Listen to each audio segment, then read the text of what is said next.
warahmatullahi wabarakatuh. Alhamdulillahirabbil alamin wassalatu wassalamu ala asyrofil anbiya'i wal mursalin sayyidina wa habibina Muhammadin sallallahu alaihi wasallam. Tinggal sahabat para guru yang terhormat Bapak Edi Prayitno SPDSD serta Bapak Ari Arianto dan Bapak Teguh Wicaksono selaku calon guru penggerak angkatan ke-8. Alhamdulillah pada pagi ini kita bisa beri kesempatan bisa berkumpul bersama dalam acara diseminasi budaya positif pendidikan guru penggerak angkatan 8. Di sini saya akan membacakan susunan acara. Yang pertama adalah pembukaan, yang kedua adalah sambutan kepala sekolah yang dalam hal ini nanti akan disampaikan oleh Bapak Edi Prayitno SPDSD, dan acara ketiga adalah diseminasi yang pertama yaitu Bapak Arianto Joko Mulyono SPD SD, dan designasi yang kedua adalah Bapak Teguh Wicaksono SPD, dan acara yang keempat adalah refleksi serta acara terakhir adalah penutup.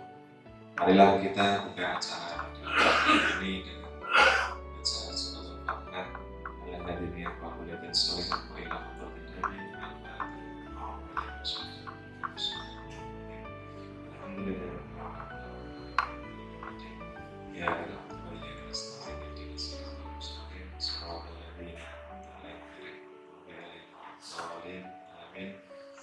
Mudah-mudahan dengan bacaan suratul Fatihah ini acara diseminasi pada pagi hari ini bisa berjalan dengan baik dan lancar.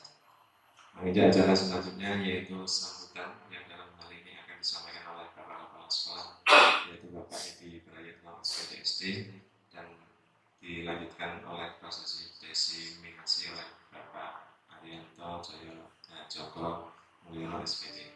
Kepada Bapak Edi Prayitno SPD, waktu dan dipersilakan. Assalamualaikum warahmatullahi wabarakatuh.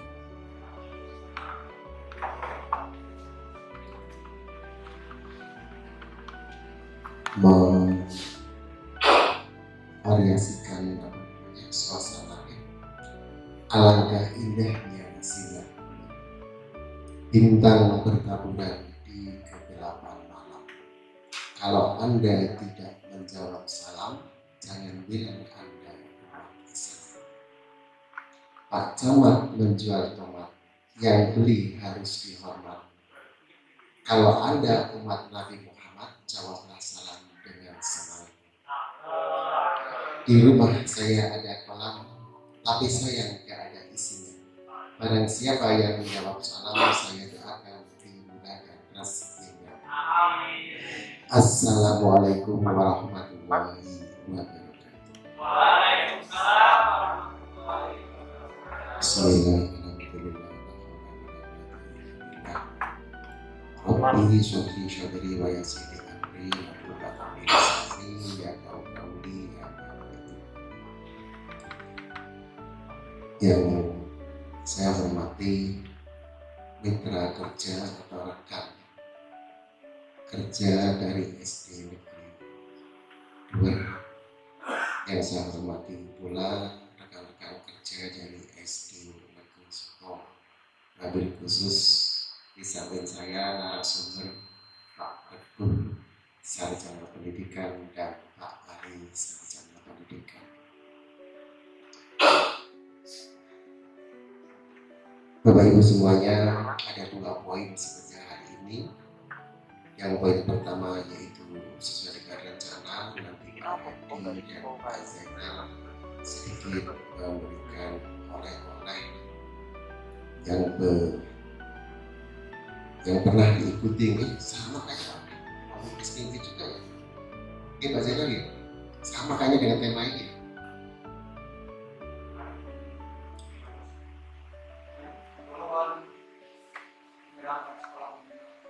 KSM ya, mudah-mudahan nanti tadi sesuai dengan pesan Pak Teguh, Pak Zainal, Pak Hadi, cukup kita berbagi yang inti-inti saja ya, nanti selanjutnya bisa di luar forum ini. Kemudian yang kedua yaitu Pak Teguh dan Pak Ari, beliaunya akan menyampaikan yang terkait dengan apa ini? Melukis mimpi pendidikan dengan Meraki. Terus Pak Ari ya. Yang pertama yaitu memiliki cinta kasih, kehadirannya di tubuh anak-anak Bapak Ibu ya.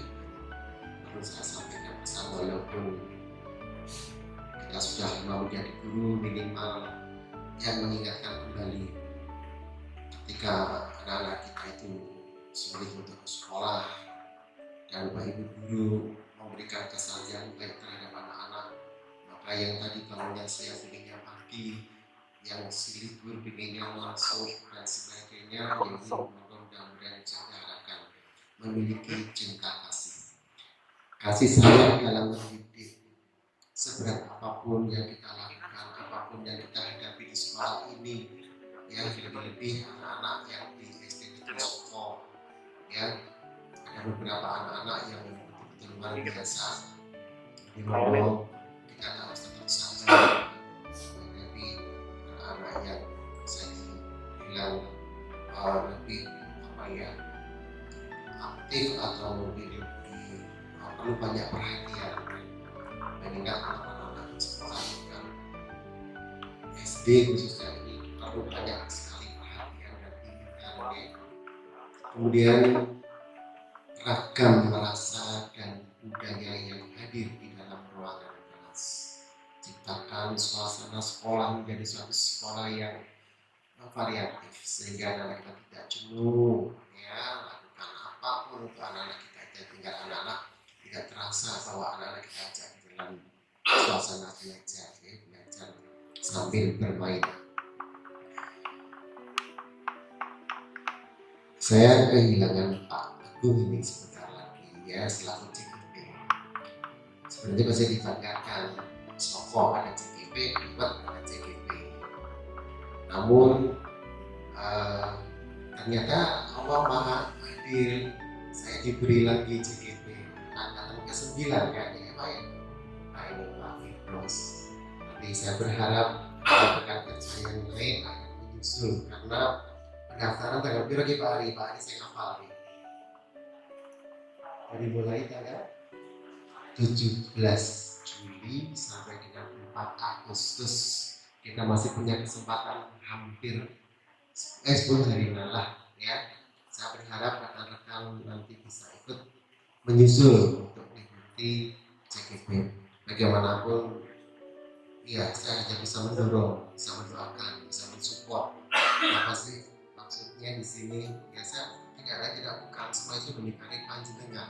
Ketika pemerintah mau membuat atau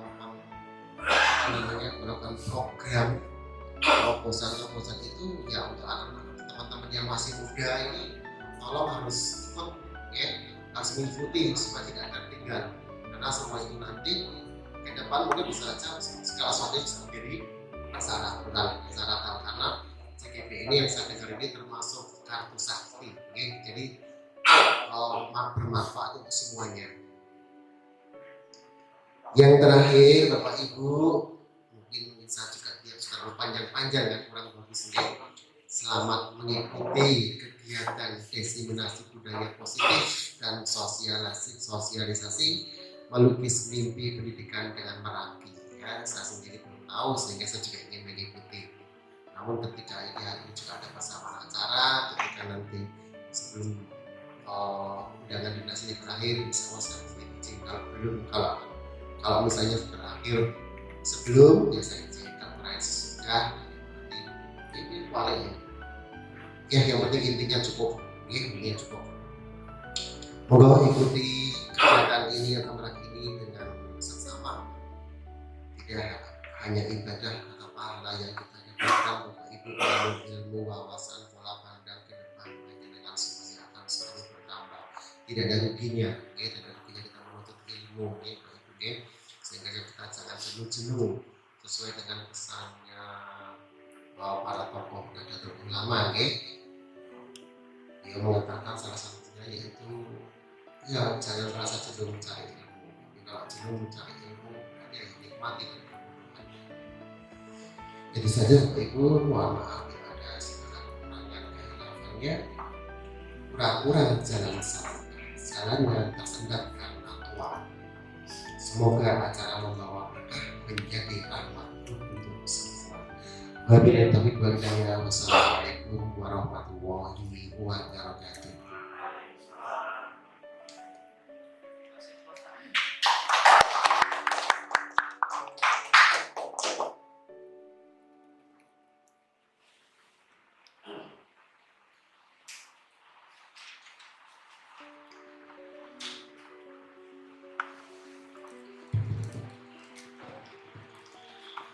Bismillahirrahmanirrahim. Assalamualaikum warahmatullahi wabarakatuh. Ya, coba nanti kita coba kalau dari gambar pertama yang jenengan lihat dulu apa Bu?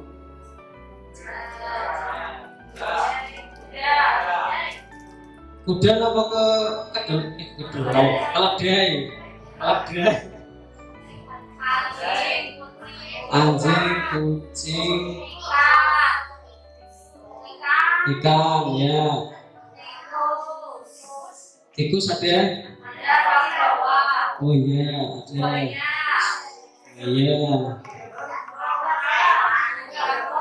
Kura-kura, apa bener nih? Terus? Semut ada? Semut asli, ya. Ya, paus. Burung ada ya. Ya, tadi paling banyak berapa? 12 ya. Ya, coba kita cek apakah 5, apakah 10, atau apakah 12. Wah, ternyata banyak ya. Gajah, pasti semua lihat ya gajah. Pasti yang dilihat dulu itu yang paling besar. Ya, gajah. Terus ada kura-kura. Terus berang-berang. Itu berapa berang-berang? Berang-berang. Ikan, ya ikan. Ada 4. Kepala burung.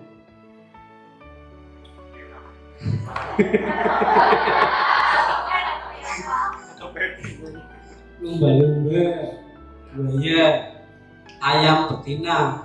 Ada yang lihat ayam betina? Tidak terlihat, berarti kita masih kurang fokus ini sih ya. Sama seperti saya berarti, saya juga nggak lihat. Udah, nah ini lihat ya udah.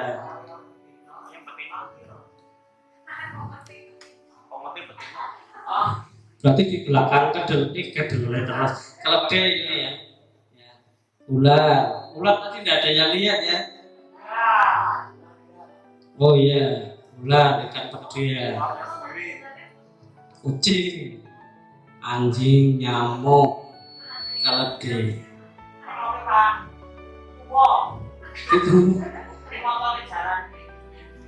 Itu.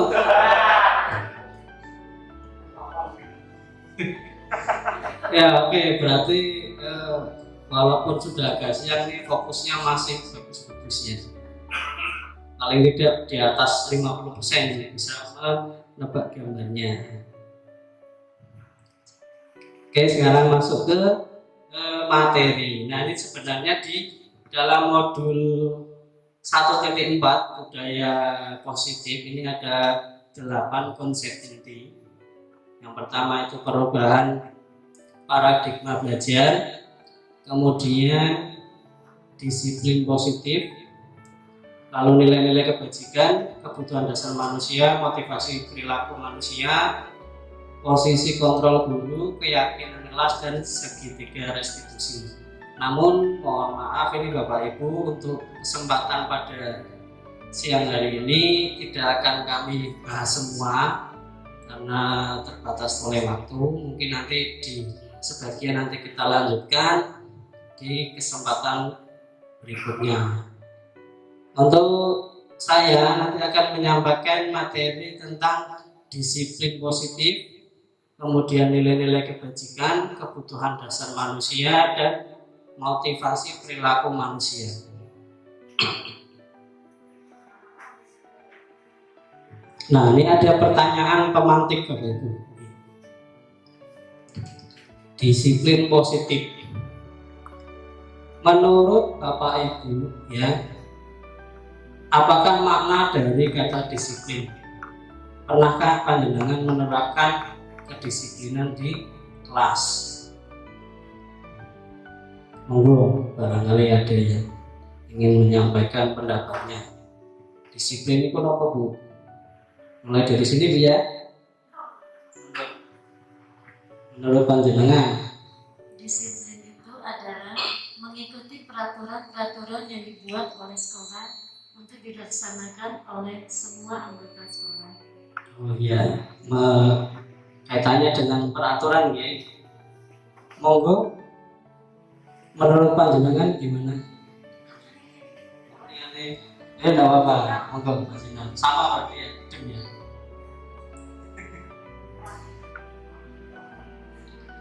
Terima kasih untuk makna disiplin, yaitu sesuai dengan aturan, memang sesuai dengan aturan ataupun tata tertib yang diterapkan di masing-masing SD atau masing sekolah masing-masing. Terima kasih.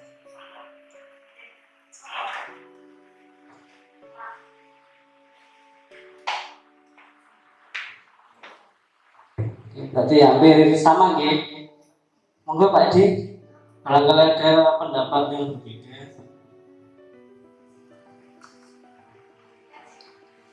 Disiplin kalau versi saya itu ya tindakan yang dilakukan oleh seseorang untuk mentaati sebuah aturan, di mana kalau misalnya aturan diterapkan di sekolah berarti yang melakukan semua aturan yang langsung.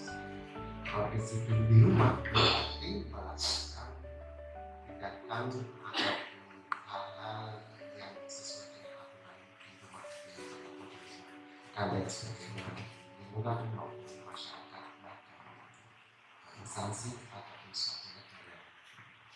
Itu saja. Oke, terima kasih Pak Edi. Hampir sama ya, tentang peraturan. Disiplin berarti kalau kita melaksanakan peraturan boleh dikatakan kita disiplin, ya. Monggo, barangkali ada pendapat beda yang belakang. Ini Pak Dede ini sedikit abot nih, sok kan bro. Pakai SWOT, kemarin pakai SWOT. Assalamualaikum warahmatullahi wabarakatuh. Kalau saya memandang disiplin yang hampir mirip sebetulnya, ya. Disiplin itu suatu bentuk kesadaran dari tergantung subjeknya siapa, bisa dari murid kalau di sekolah, bisa dari tenaga guru atau tenaga kependidikan siapapun, itu yang kaitannya dengan peraturan, baik peraturan itu tertulis maupun tidak tertulis. Yang tidak tertulis biasanya yaitu yang bersifat pembiasaan, seperti pembiasaan yang sudah berjalan, dan itu juga ada aturan tertulis juga, yaitu terikat untuk seluruh, kalau di sekolah berarti seluruh warga di sekolah, seperti itu Pak. Oh iya, disiplin. Oke, terima kasih Pak Dede atas pendapat yang disampaikan.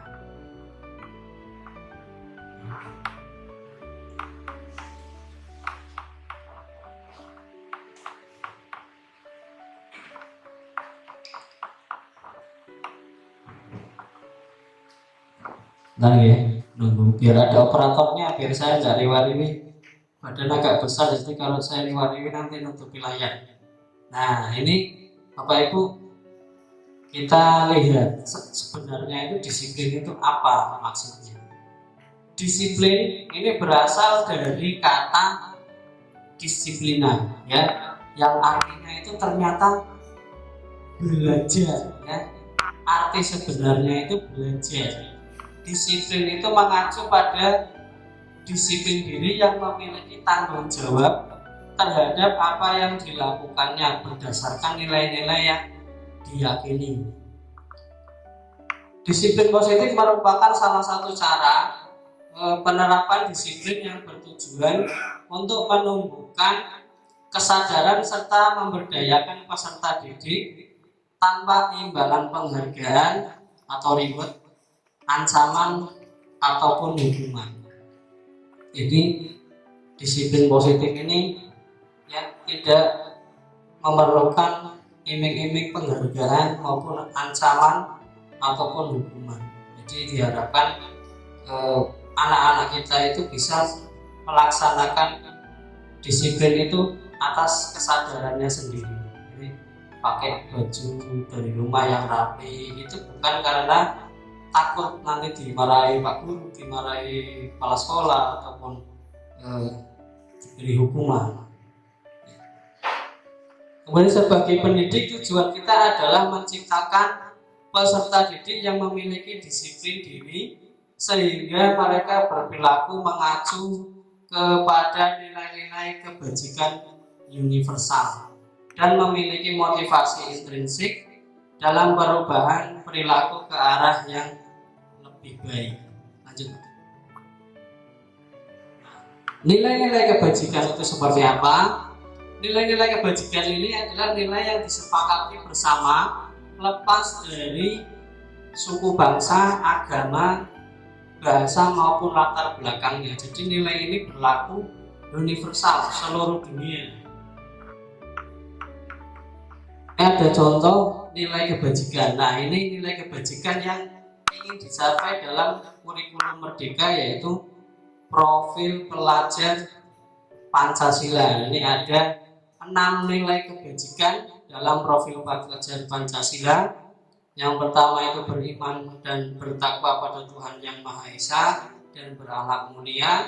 Kemudian berkebinekaan global, gotong royong, mandiri, kreatif, dan bernalar kritis.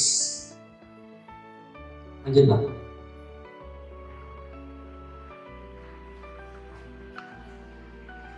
Burung Pak ya?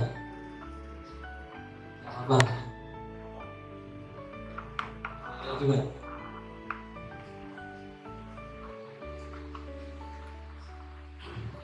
Mohon maaf ini agak burung soalnya gambarnya. Nah, ini ada jelas. Nah, sekarang masuk kepada kebutuhan dasar manusia. Yaitu semua manusia itu termasuk kita, anak-anak didik kita itu memiliki kebutuhan dasar. Kebutuhan dasar manusia itu adalah segala sesuatu yang kita lakukan untuk mendapatkan apa yang kita inginkan. Jadi seluruh tindakan kita yang kita lakukan itu memiliki tujuan tertentu. Dan semua usaha terbaik yang kita lakukan adalah dalam rangka agar kebutuhan dasar kita terpenuhi dengan baik. Ya. Kita berangkat bangun pagi, subuh-subuh bangun siap-siap berangkat kerja. Ya, itu salah satunya untuk memenuhi kebutuhan dasar. Ya. Nah, kebutuhan dasar itu apa saja? Lanjut Pak. Nah, ini kebutuhan dasar manusia ini ada 5 Bapak Ibu. Ya. Yang pertama itu adalah bertahan hidup. Ya, ini meliputi kebutuhan akan makanan, pakaian, tempat tinggal, keamanan, dan kesehatan. Ya. Bapak Ibu kalau naik motor pakai helm apa tidak? Ya. Alasannya apa Bu? Kalau pakai helm biar aman dari polisi ya. Ya? Iya. Ada yang ya pakai helm biar nggak masuk angin.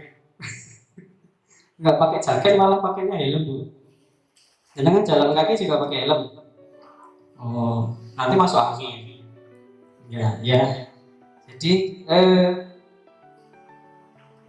naik motor kita pakai helm jika alasannya memang biar ya kita nggak mengharapkan jatuh, tapi kalau terjadi sesuatu yang tidak kita inginkan ketika jatuh kepala kita aman ya, karena kepala itu yang paling vital ya, dilindungi.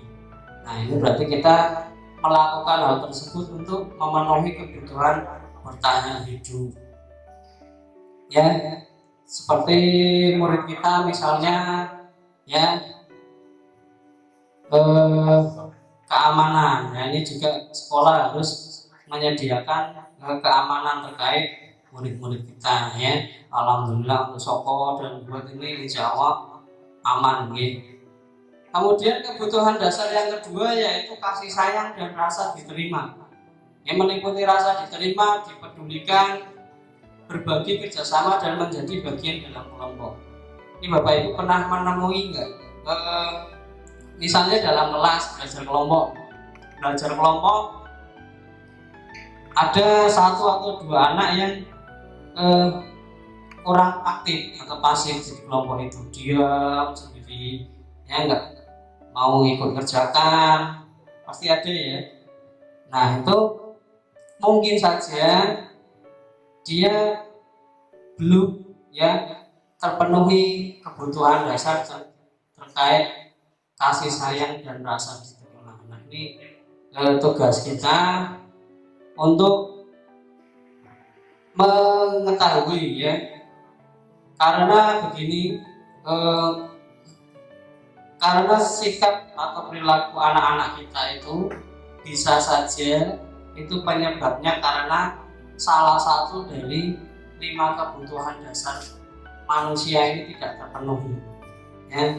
Misalnya lihat anak pagi-pagi lemes ya, belajar, yang lain aktif ya, lemes, anteng no ya, ditanyain diem, itu jangan langsung dimarahi gitu. Kita tanya dulu, barangkali dari rumah dia belum sarapan ya, jadi lemes, atau rumahnya banjir nggak sempat makan ya, ataupun sedang tidak enak badan. Ini harus kita selidiki terlebih dahulu. Kemudian yang ketiga, kebutuhan dasar manusia yang berikutnya yaitu tentang penguasaan, harga diri, keinginan untuk dianggap memimpin, berprestasi, diakui dan didengar. Nah ini pasti di setiap kelas pasti ada 1 atau 2 anak ya, biasanya ini yang paling ingin menonjol ya, suka merintah teman-temannya ya.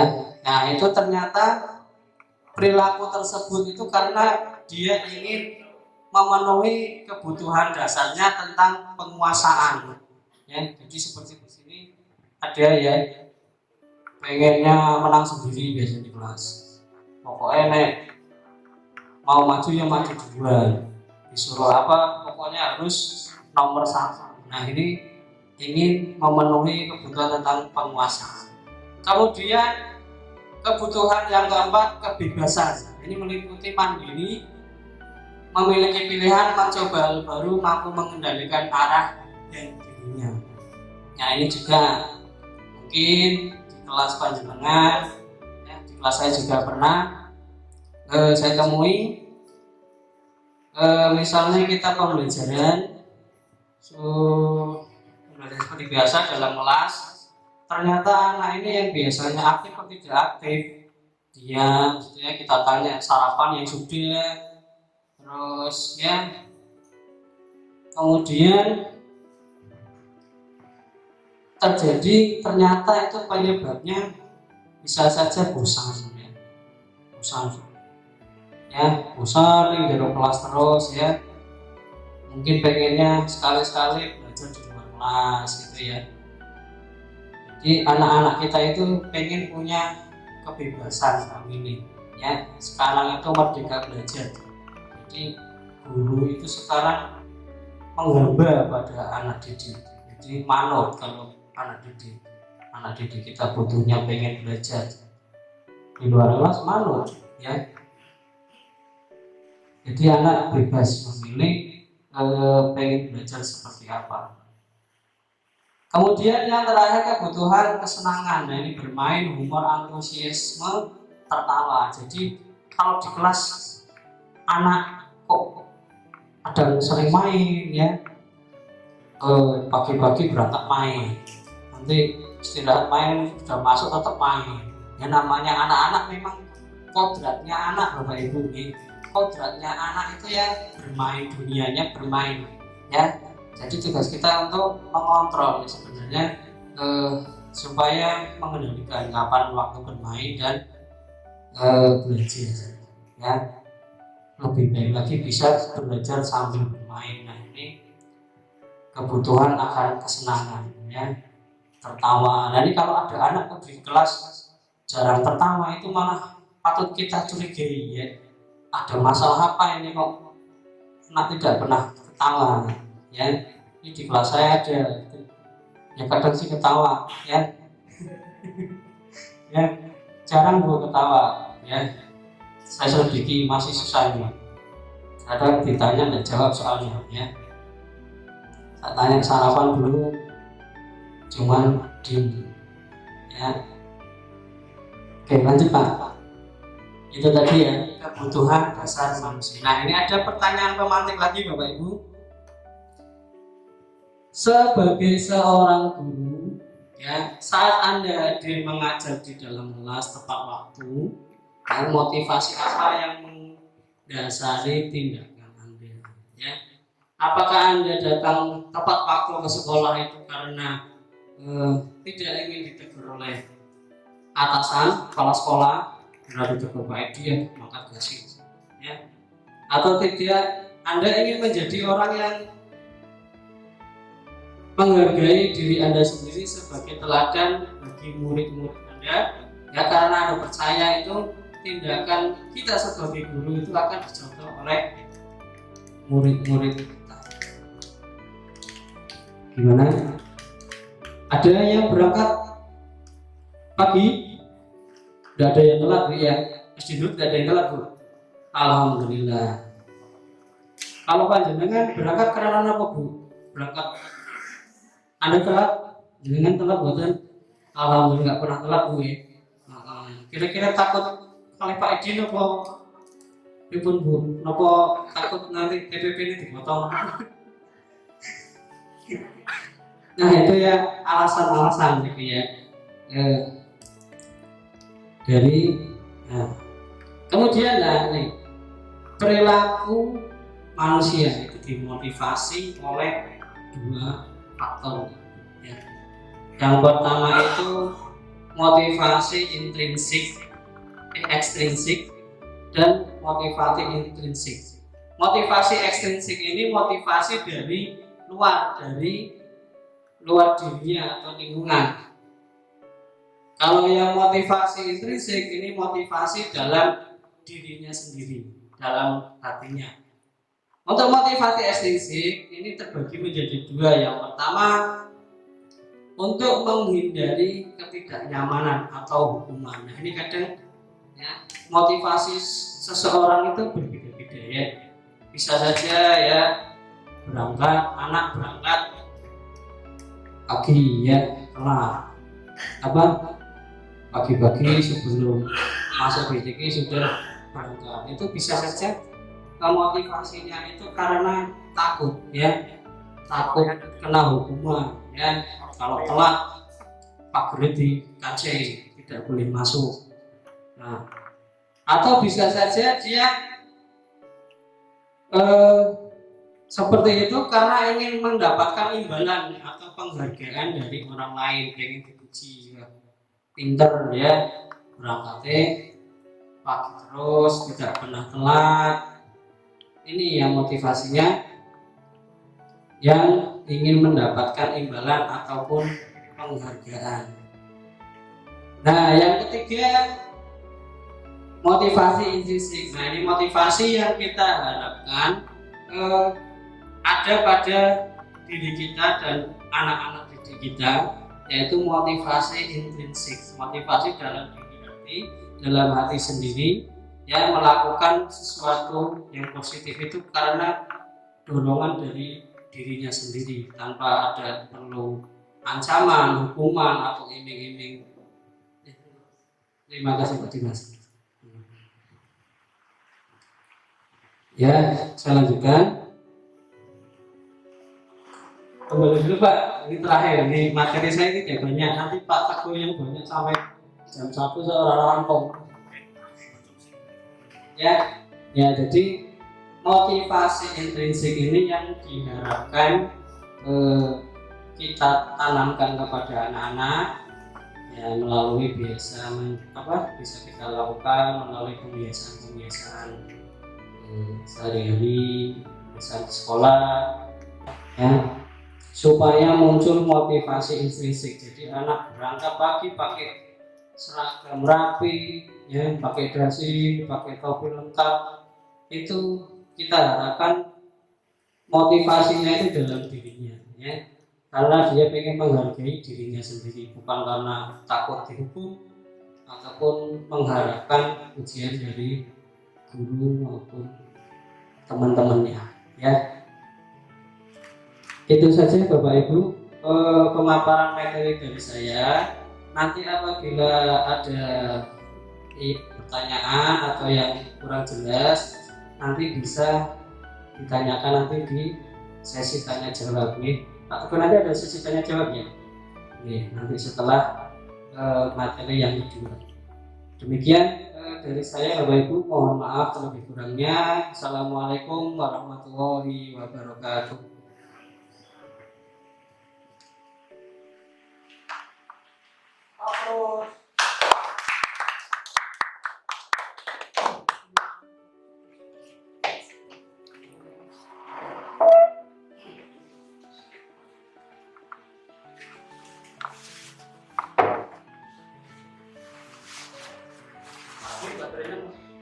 Masih Pak, masih ada Pak.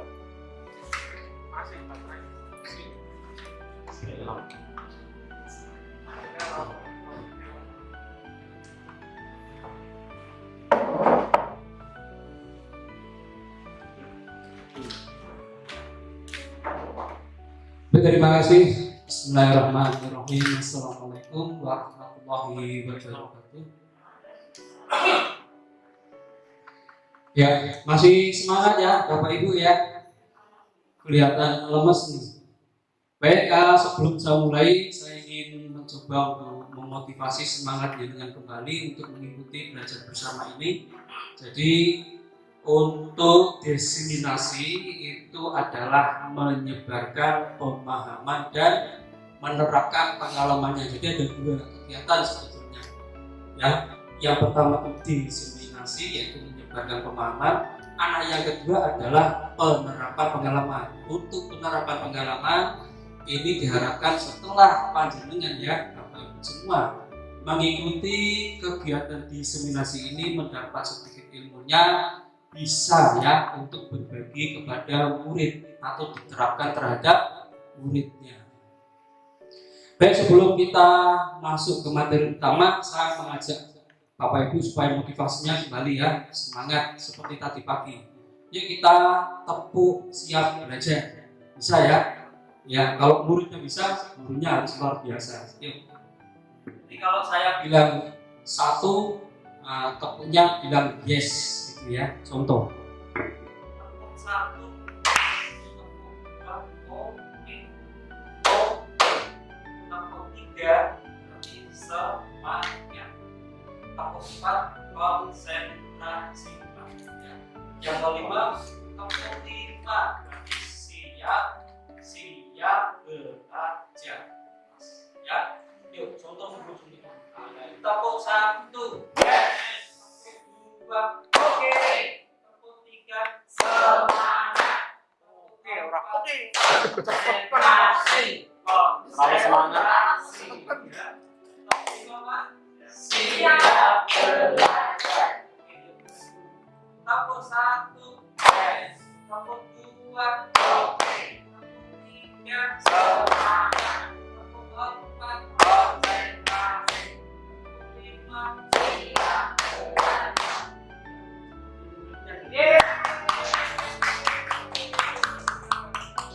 Ya Pak. Oke, kita mulai ya. Kelas Pak.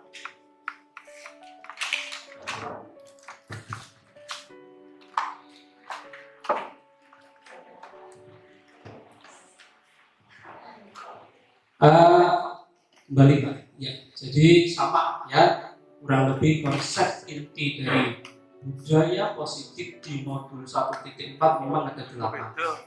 Mulai dari paradigma perubahan belajar, Ini sesuai amanah yang ada di Kemendikbudristek di PMN paradigma perubahan belajar, yaitu pembelajaran yang berdiferensiasi, gitu ya.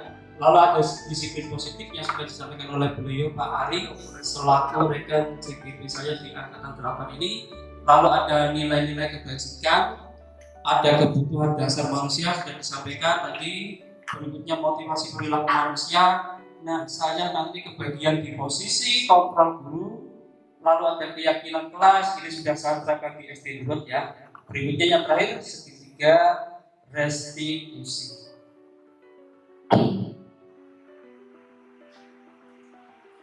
Ya, untuk yang pertama, bagaimana kita untuk usaha guru untuk menyesuaikan proses pembelajaran di kelas guna memenuhi kebutuhan belajar individu siswa atau murid. Perlu Bapak pahami bahwa murid-murid kita satu kelas itu pasti memiliki potensi, minat, bakat belajar, keinginan belajar, motivasi belajar yang beragam, yang berbeda-beda.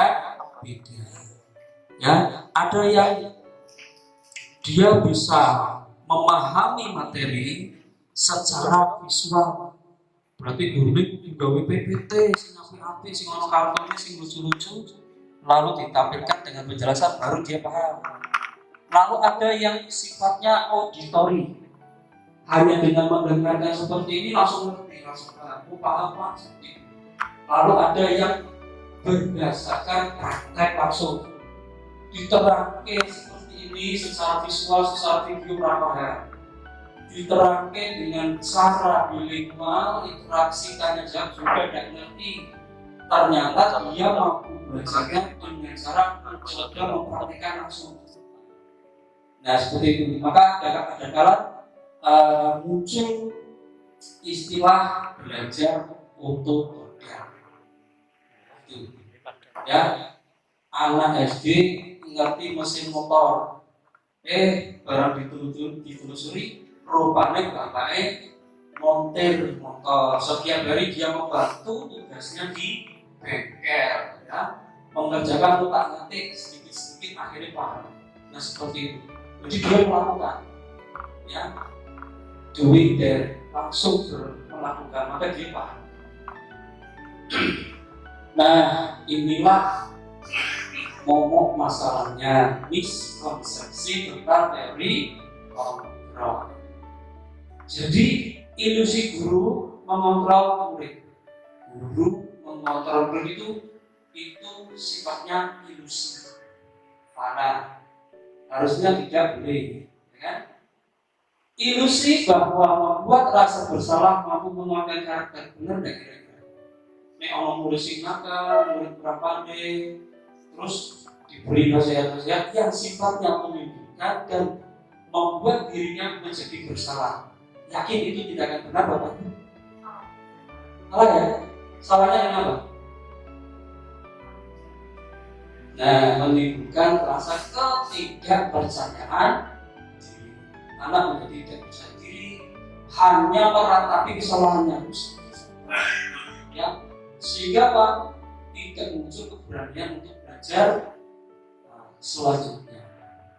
Berikutnya miskonsepsi atau konsep yang salah tentang teori kontrol guru adalah bahwa semua penguatan positif efektif dan bermanfaat. Ini belum tentu benar. Ya.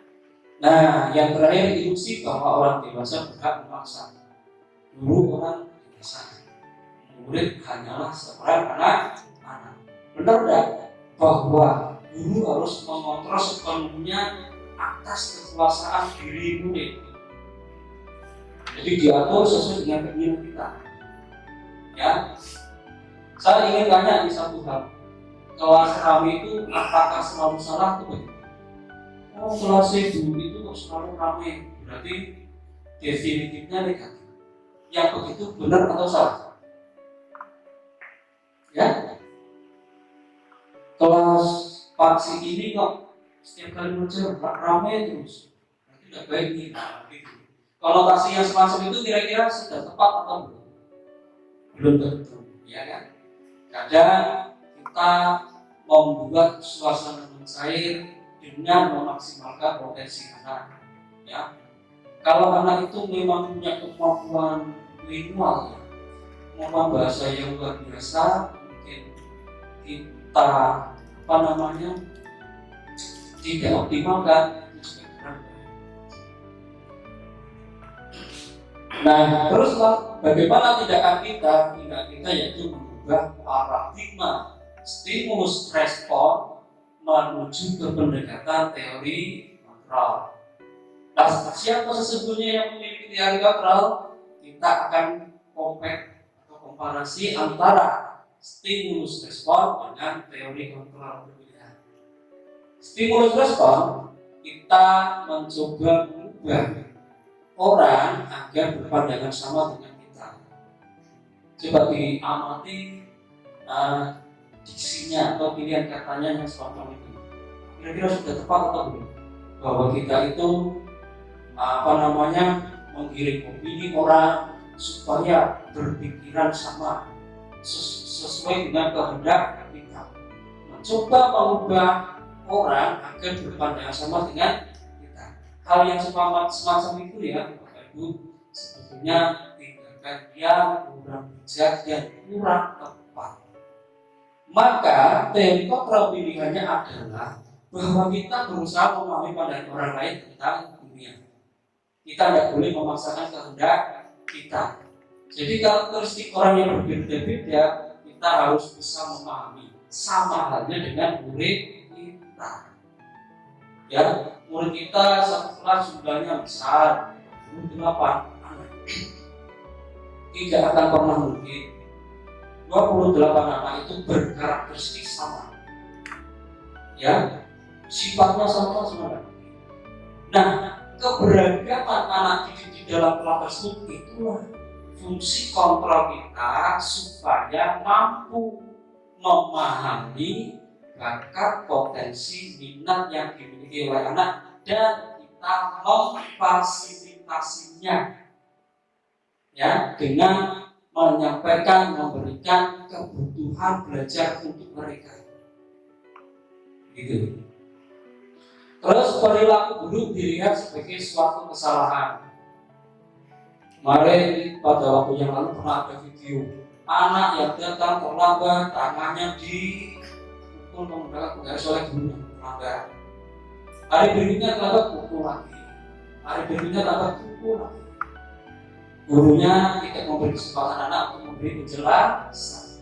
Perilaku buruk dilihat sebagai suatu kesalahan. Harusnya semua perilaku pasti memiliki tujuan. Mengapa terlambat?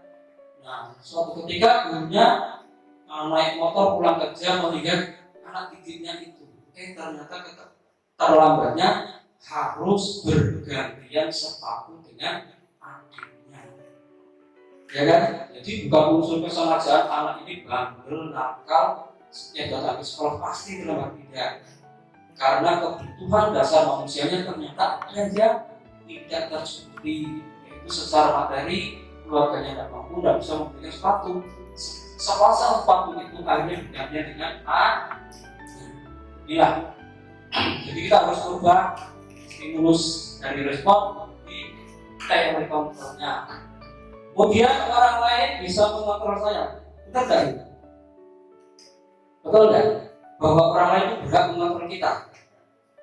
Kalau seandainya di samping selama saya ini ada satu barang berharga yang menurut saya nilainya luar biasa dan harus mati-matian saya pertahankan, tidak boleh jatuh ke tangan orang lain.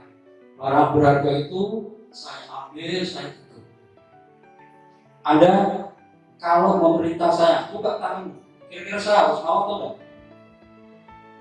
Ini di dalam sini ada satu berharga, menurut saya barangnya nilainya sangat berharga dan Anda memerintah supaya saya membukanya. Kira-kira sikap saya harus bagaimana? Mempertahankan atau mengiyakan saja atau bagaimana? Mempertahankan, gitu ya. Jadi Anda tidak bisa mengontrol orang lain, ya. Nah, Pemaksaan ada pada saat bujukan gagal. Kolaborasi dan konsensus menciptakan pilihan-pilihan yang baru. Kemudian model berpikir menang kalah. Harusnya tidak begitu. Harusnya win-win solution, ya kan? Ya berpikirnya itu yang baik-baik, yang menang, gitu kan ya. Baik untuk murid kita, baik pula untuk diri kita. Jangan Pak, belajar Pak, mana di luar dong ya. Di dalam kelas terus bosan Pak. Tidak harus begitu. Pikirkan apakah koneksi materinya sesuai bila diajarkan di outdoor, di ruang luar, di ruang kelas. Kalau memang terhubung, ya kita ajarkan. Kalau tidak, berarti jangan. Kita harus sesuaikan. Nah, ini nilai-nilai kebajikan ya Bapak Ibu. Semuanya bisa menuliskan nilai kebajikan dalam bahasa Inggris magic word ya, kata-kata ajaib. Kalau yang di profil belajar Pancasila itu ya 6 dimensi ya, beriman, bertakwa kepada Tuhan Yang Maha Esa dan berakhlak mulia, bikin mandiri, bernalar kritis, berpendidikan global, bergotong royong dan kreatif. Ibu Primary Years Program itu menuliskan nilai-nilai kebajikan itu terdiri dari toleransi, rasa hormat, integritas. Ya, integritas penting banget. Ya. Kemudian ini ada satu contoh Pak, integritas macam-macam itu integritas itu ya. Jadi integritas itu seandainya ada seorang polisi ya sudah mengantongi data TPO, daftar pencarian orang, karena melakukan suatu tindakan kriminal. Sudah ketemu targetnya, objeknya sudah ketemu, tempatnya sudah diketahui, sudah dikepung gitu. Nah, anak gua tinggal eksekusi, top itu tangkap baru kita. Namun apa yang terjadi? Komandannya bilang tidak, kita pulang saja. Ternyata apa yang terjadi? Ternyata Pak Komandannya belum menerbitkan surat perintah penangkapan. Nah, sedangkan orang yang DPO tadi, orang yang kurang berpendidikan, letaknya juga jauh, tidak ada masyarakat yang tahu, memberi argumen. Pak Komandan tangkap saja, dia tidak akan ngerti hukum sama sekali. Lagian tempatnya kayak begini, tidak ada orang yang tahu. Tapi Pak Komandan tetap bersekutu tidak bisa. Justru kita harusnya memberi contoh kepada beliau bahwa kita penegak hukum, kita punya integritas. Kalau melakukan prosedur tindakan itu harus sesuai aturan dan prosedur. Maka kesimpulannya akhirnya tidak jadi dan pulang. Ya. Nah itu ya.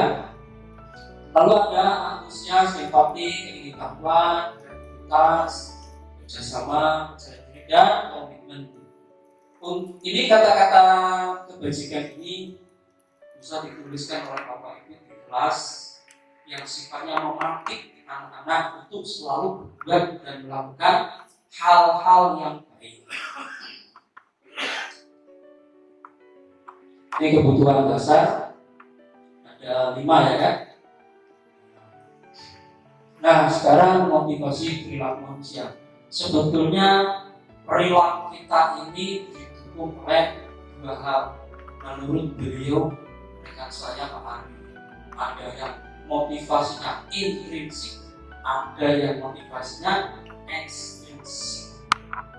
Kalau pertanyaannya begini, Bapak Ibu, kalau berangkat kerja ke sekolah, kenapa harus pakai helm? Kalau jawaban baiknya, ya biar rendah bilang Pak sama Pak Polisi, itu berarti unsurnya ekstrinsik, faktor luar, faktor lain. Tidak memikirkan motivasi dari dirinya. Harusnya yang intrinsik. Ya untuk menjaga keselamatan diri sendiri. Ya, nah suami istri ini, ya, Bapak, badannya sudah segitu Pak, ya, dikondisikan dong perutnya. Nah, terus harus bagaimana? Ya olahraga. Itu pun motivasi ekstrinsik. Muncul keinginan untuk olahraga bukan karena kebutuhan akan kesehatan badannya sendiri, tapi karena dari istrinya. Jadi kalau olahraga ini nek orang didampingi istrinya ya sudah ya kok bayar rokokan gitu ya. Malah bukan sang istri ya nanti. Jadi untuk menghindari ketidaknyamanan atau hukuman atau untuk mendapatkan imbalan dan penghargaan ini adalah apa? Ini ya berdua ya adalah motivasi perilaku manusia yang eksplisit. Nah untuk yang intrinsik adalah yang untuk menjadi orang yang mereka inginkan dan menerima diri sendiri dengan nilai-nilai yang mereka percaya. Nah hukuman konsekuensi restitusi. Saya mau nanya nih ya di posisi mana Bapak Ibu hukuman konsekuensi restitusi. Jadi perbedaannya kalau yang hukuman itu tidak ada rencana, tiba-tiba murid diketahukan begitu. Contoh, siswa datang hari Senin ada kegiatan upacara bendera, tapi tidak dilengkapi dengan atribut. Gurunya langsung aja refleks, ya sini, nanti kamu berdiri di depan ya. Nah, ketika siswa langsung berdiri di depan berbaris dengan temannya yang ketahuan tidak lengkap atributnya, ini di dalam benak mereka tidak tahu selanjutnya apa nih, apa yang akan terjadi dengan saya, tidak tahu. Itu berarti unsurnya hukuman. Nah, terus bersifat satu arah, gurunya menginstruksikan kepada muridnya satu arah saja. Nah, hukuman itu jenisnya ada dua, secara fisik dan secara psikis. Saya punya pertanyaan yang agak menyulitkan dijawab. Kalau kasusnya begini kira-kira jawabannya hukuman atau yang mana nih? Siswa masuk sekolah belajar, ketika ditanyakan tugas atau PR-nya, beliau tidak bisa menunjukkan, ternyata alasannya tertinggal di rumah. Tindakan yang dilakukan oleh si guru yaitu meminta muridnya keluar, kemudian mengerjakan soal sesuai dengan tadi. Yang seperti itu unsurnya berarti hukuman, konsekuensi atau restitusi. Kira-kira yang mana? Kalau restitusi itu Pak ya, rencana Pak. Ya, rencana nih contoh, ini Pak Zainal masuk sekolah hari Senin tidak pakai atribut. Pak Zainal manggil, sini. Ya, kenapa tidak pakai atribut? Kan setelah diberikan baju baru. Kamu tahu kalau begitu berarti apa yang harus dilakukan? Iya Pak, nanti saya setelah ini akan ke koperasi beli bag, nanti itu 10 pasang. Itu konsekuensinya. Tidak kita menginstruksi anak, ya kan? Terus murid tetap dibuat tidak, karena ada efek sampingnya ada tindakan yang dilakukan setelahnya, konsekuensi. Kalau restitusi ini topik kita yang akan kita bahas itu restitusi, yaitu proses menciptakan kondisi bagi murid untuk memperbaiki kesalahan.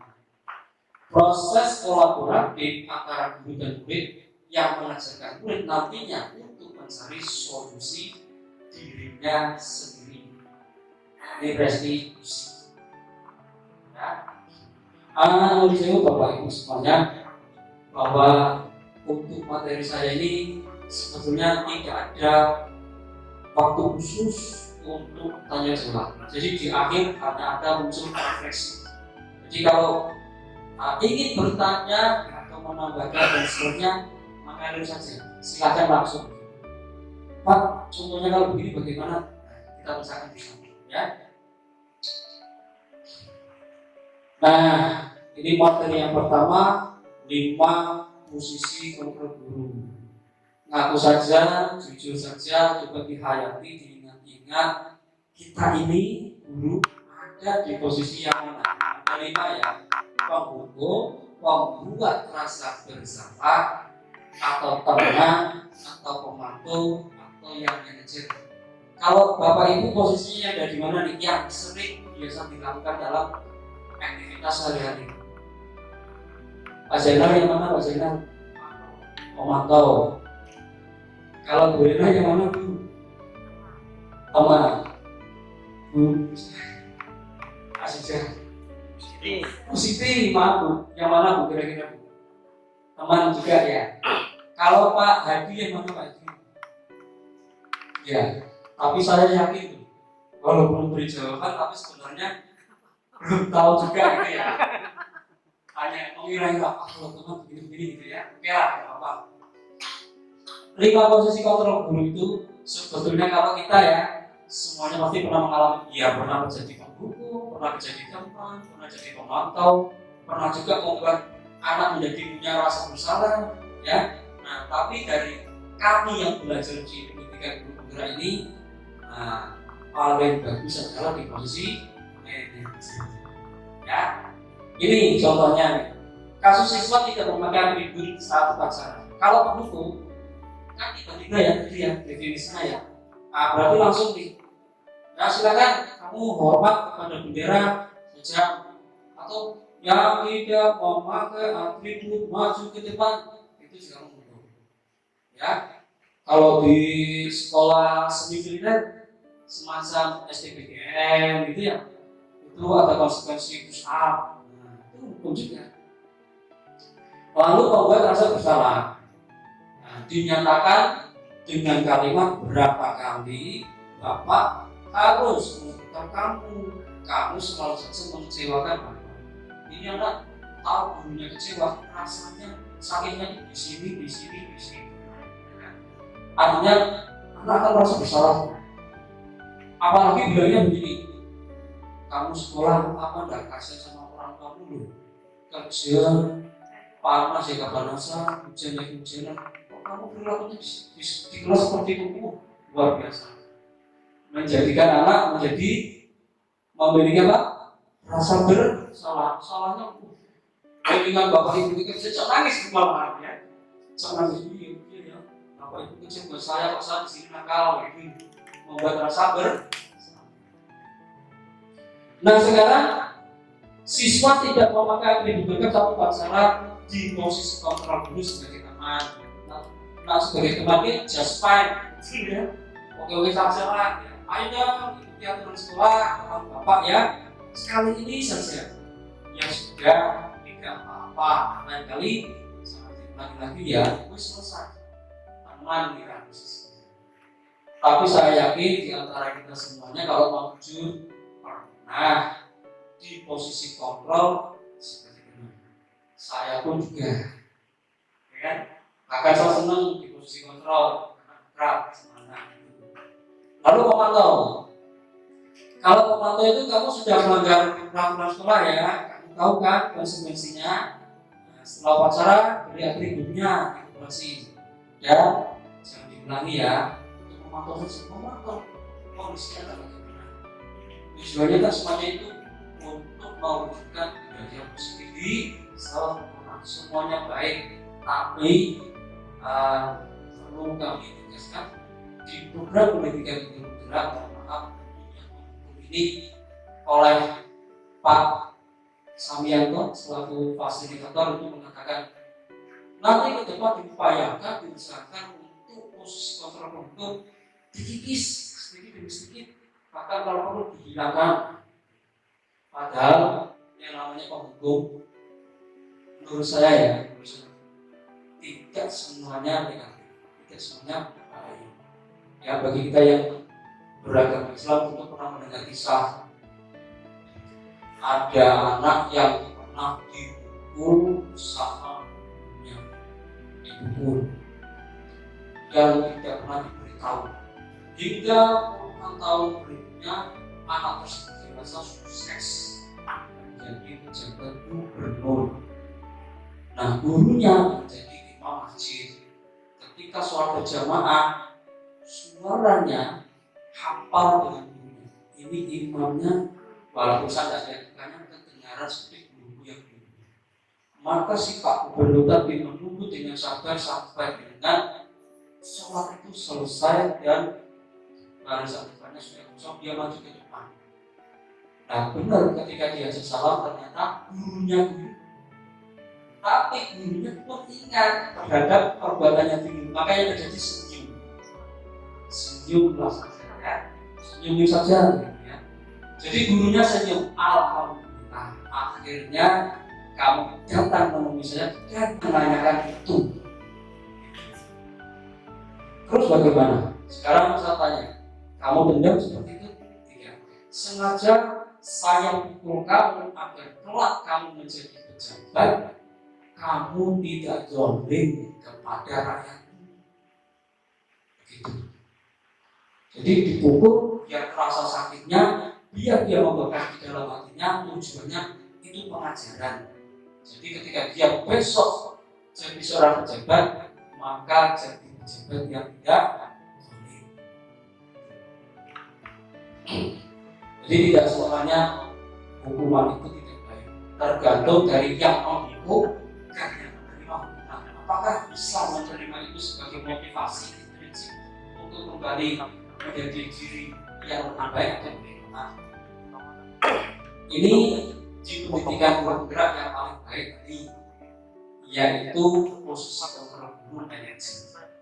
Jadi di posisi guru manajer ini kita mengajak dialog secara mengalir pada anak. Tahu anak itu berbuat salah, langsung kita jadi kamu salah, kamu harus pindah. Ya. Jadi cukup kita tanyakan secara santai, tidak ada kalimat yang apa ya, tanda seru gitu. Konteksnya suaranya meninggi, intonasinya tinggi enggak? Jadi, apakah kamu tahu sekarang? Iya Pak. Kira-kira bagaimana kamu akan memperbaikannya? Ya. Nah, boleh Bapak membantu mencarikan solusinya? Baik. Kita memfasilitasi. Ya. Jadi kita mendidik anak untuk mengubah perilakunya dari perbuatan salah tersebut dengan mematik memberi motivasi anak itu untuk mengubahnya, menemukan solusi untuk dirinya sendiri. Nah, sekarang tes, ya kan? Posisi kontrol apakah aku? Saya kecewa sekali dengan kamu. 5 posisi kontrol: menghukum, membuat rasa bersalah, teman, memantau, terakhir manajer. Kalau gurunya membuat pernyataan seperti ini, saya kecewa sekali dengan kamu, berarti ini posisi kontrol yang mana ya? Membuat rasa bersalah.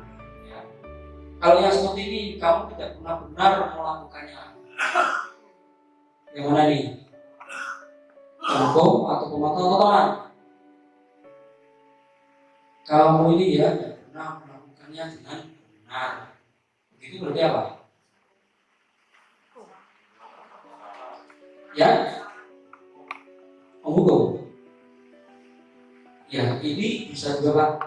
Ini menghukum, tapi juga bisa menjadi pemantau. Nah, kalau yang ini, apa rencanamu untuk menyelesaikan masalah ini? Jelas sekali kalimatnya. Jadi ini solusi-solusi ya. Kita memancing anak untuk menemukan solusinya. Nah, yang ini, ayo Pak, lakukan demi Bapak atau Ibu ya. Berarti apa nih? Apa? Ya. Ada nggak kira-kira guru SD yang memposisikan posisi kontrol sebagai teman? Ada ya? Saya aja kalau di kelas sering beliau sebetulnya mulai sebelum kadang seperti ini juga ya, masalah, ya kan? Tapi jangan keseringan.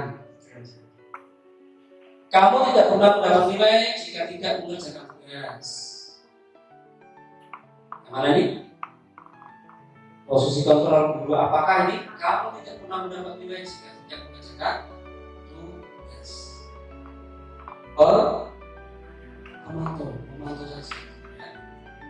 Nah, sekarang keyakinan kelas. Tapi saya ingin tahu, Bapak Ibu di kurikulum Merdeka ini, terutama yang kemarin mengikuti IKM sosialisasi itu, sudah kan mendapat materi ini ya? Keyakinan kelas. Keyakinan kelas ini menempatkan posisi guru di posisi manajer dan berguna untuk kita mengidentifikasi masalah dalam segitiga diskusi ini. Ya, keyakinan kelas itu Jadi membuat kesepakatan kelas. Ini siswa saya mengajar kesepakatan kelas ketika hendak belajar. Ayo anak-anak semuanya, kita belajar di kelas 4. Aku ingin nih, kita ini punya suatu keyakinan kelas. Caranya bagaimana Pak? Kita berkesepakatan dulu. Apa saja? Yang penting kata-kata atau nilai-nilai kebajikan yang dimunculkan di keyakinan kelas ini jangan yang berkonotasi negatif. Contoh, kalau kita membicarakan tentang kebersihan, berarti kalimat yang digunakan berarti apa nih? Kalau yang keyakinan kelas harusnya saling menjaga kebersihan. Tapi kalau yang negatif munculnya dilarang buang sampah juga. Meskipun maksud tujuannya baik, tapi kita tidak kita bisa menstabilkan identitas anak, kita memvalidasi yang pertama, yaitu berdasarkan visi perilaku berupaya memenuhi suatu kebutuhan. Pernyataannya bagaimana? Kamu pasti punya alasan.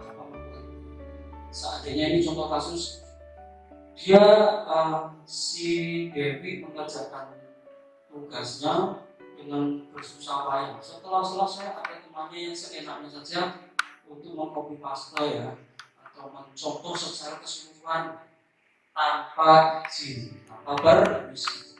Begitu tahu, Dewinya berontak, marah-marah, maki-maki, sampai mengebrak meja. Nah, kita tempatkan diri untuk menstabilkan dulu seperti tadi kita tanyakan, oh iya, saya tahu perasaanmu, saya juga, aku juga tahu ya, bersalah. Nah, selanjutnya kita validasi nih, ya. Nah, kamu pasti punya alasan kan melakukan itu, kamu gebrak meja, maki-maki temanmu punya alasannya kan? Mungkin dijawab, ya Bu, habisnya ini enak aja nih. Contoh saya tidak belajar, bisa kesel nih, ya. Nah, terus kita berikan alasan. Nah, tapi kamu tidak berbuat sampai mengumpulkan, tidak baik sekali berarti, ya sudah cukup baik. Kamu tidak melakukan perbuatan yang lebih merugi. Ini ya. Padahal kamu bisa melakukan hal yang lebih buruk lagi kan ya. Kamu patut bangga karena telah melindungi sesuatu yang penting. Kamu melakukannya karena mempertahankan sesuatu yang penting.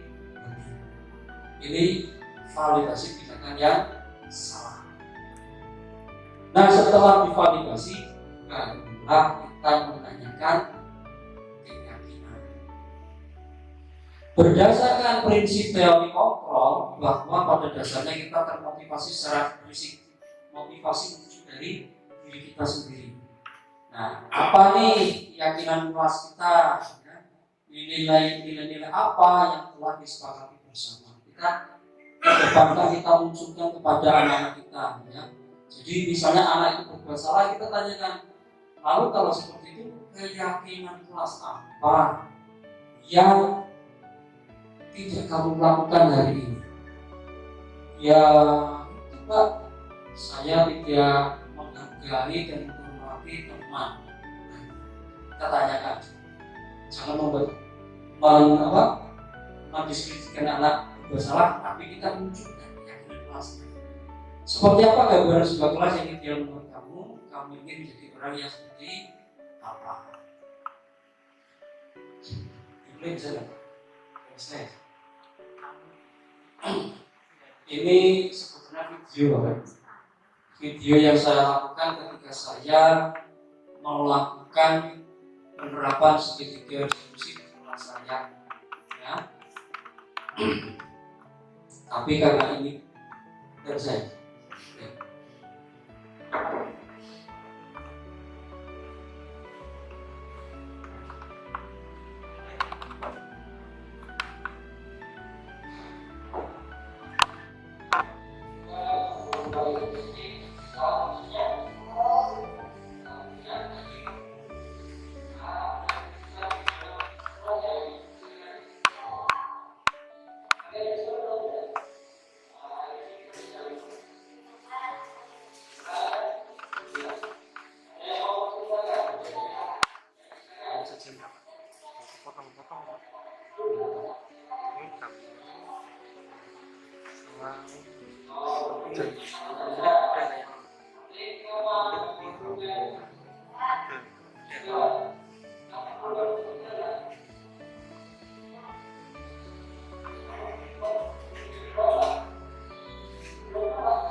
Baik, terima kasih. Di dalam video tadi saya mencoba menerapkan segitiga institusi yang menunjukkan tiga ya, menstabilkan identitas yang tidak menyatakan anak tersebut bersalah, namun saya menanyakan lebih dahulu, kemudian memvalidasi tindakan yang salah dengan cara saya menanyakan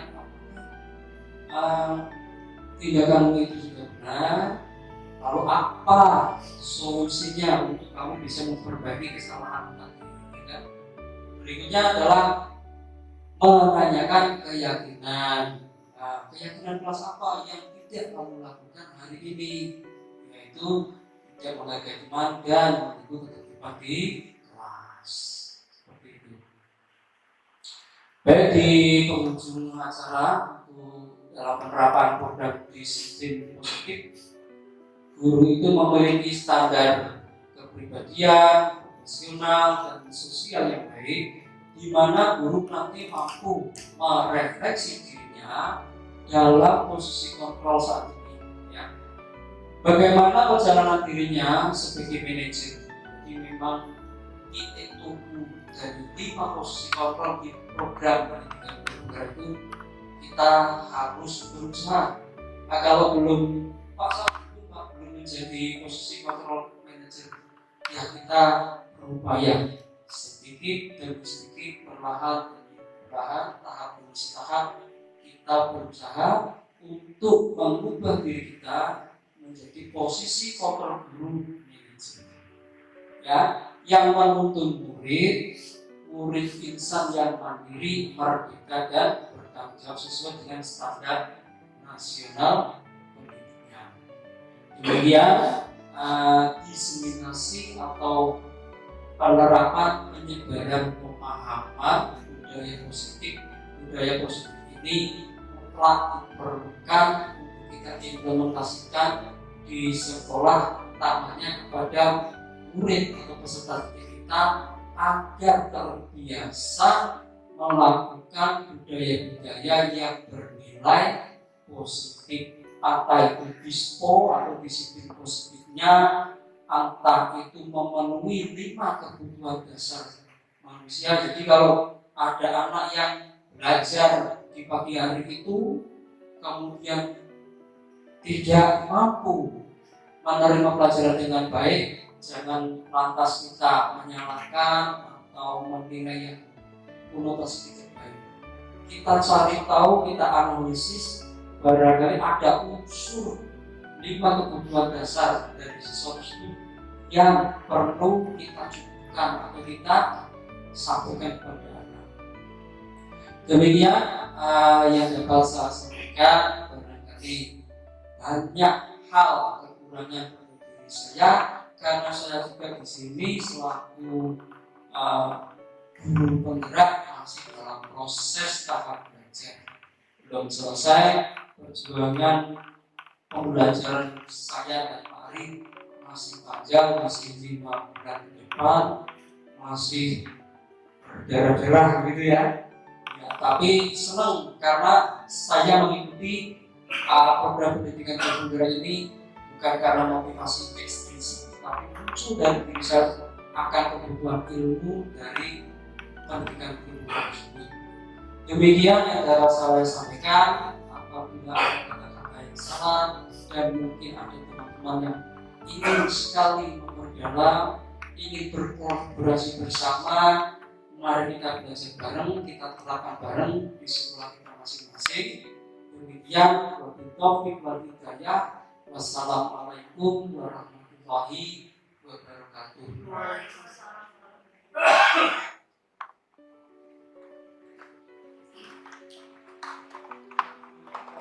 Mari kita.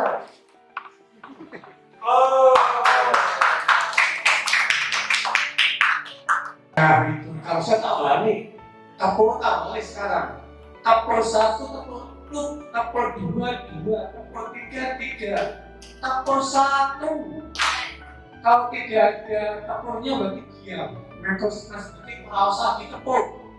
Nah di perpak itu tadi kapurnya ada. Kalau saya kapur 1, kapur 2 kali, kapur 3 kali.